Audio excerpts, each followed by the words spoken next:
आजकाल सगळीकडे इकिगाई या जपानी संकल्पनेची खूप चर्चा होत आहे.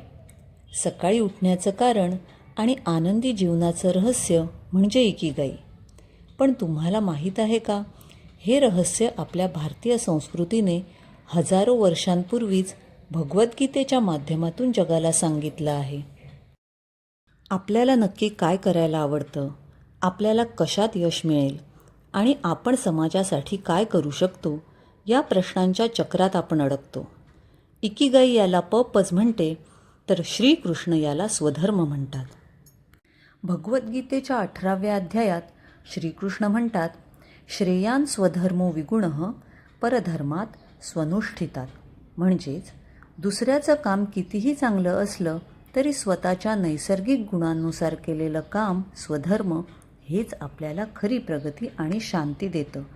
तुमची आवड आणि तुमचं कौशल्य जिथे एकत्र येतं तोच तुमचा स्वधर्म.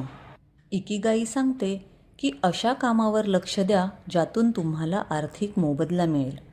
पण गीता एक पाऊल पुढे जाते. श्रीकृष्ण म्हणतात, कर्मण्येवाधिकारस्ते मा फलेषु कदाचन. जेव्हा तुम्ही फळाची आशा सोडून पूर्णपणे कर्मात मग्न होता तेव्हा ते काम परफेक्ट होते. आणि जेव्हा काम उत्कृष्ट असतं तेव्हा मोबदला हा आपोआपच मागे येतो. म्हणूनच सख्यांनो, बाहेरच्या जगात शोधण्यापेक्षा स्वतःच्या आत डोकावून पहा. आपला स्वधर्म ओळखा. जेव्हा तुमची कला, तुमचं काम आणि तुमचं कर्तव्य एक होतं तेव्हाच जीवनाचं सार्थक होतं. मी माझा स्वधर्म ओळखलाय. तुम्ही तुमचा स्वधर्म ओळखलाय का?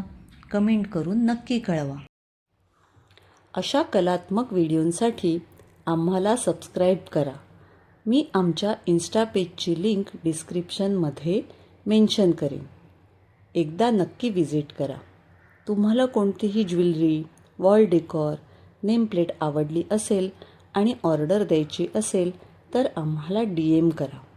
आम्ही ज्वेलरी कस्टमाइजसुद्धा करतो. तुम्हाला तुमच्या मनासारखी ज्वेलरी बनवून मिळेल.